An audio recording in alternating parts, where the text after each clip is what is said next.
Dari perkembangan operasi tangkap tangan Bupati Kudus, KPK menetapkan 3 tersangka dalam kasus dugaan jual beli jabatan di pemerintahan Kabupaten Kudus. Satu diantaranya Bupati Kudus Muhammad Tamzil. Bupati Kudus Muhammad Tamzil diduga telah menerima suap sebesar 170 juta rupiah.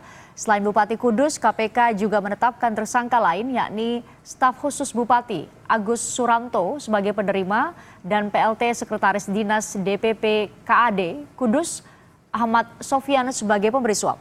Dalam pemeriksaan, Bupati Kudus mengaku menerima suap untuk membayar utang pribadinya.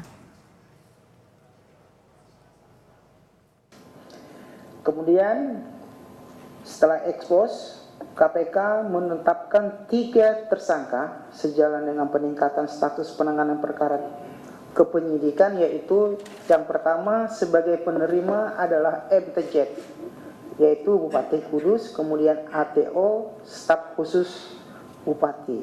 Lalu sebagai penerima adalah ASN yaitu yang masih PLT sampai sekarang ini, yaitu Sekretaris Dinas DPP KAD Kabupaten Kudus.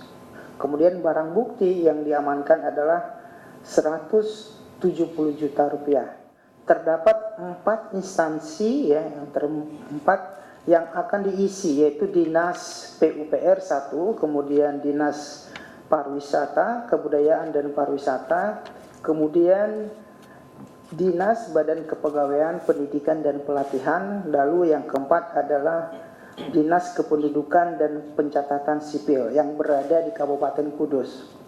Selanjutnya, kasus ini diawali dengan pembicaraan antara Bupati Kudus yaitu MTZ yang meminta kepada staf khusus Bupati ATO untuk mencarikan uang sebesar 250 juta, yaitu untuk kepentingan pembayaran hutang pribadinya.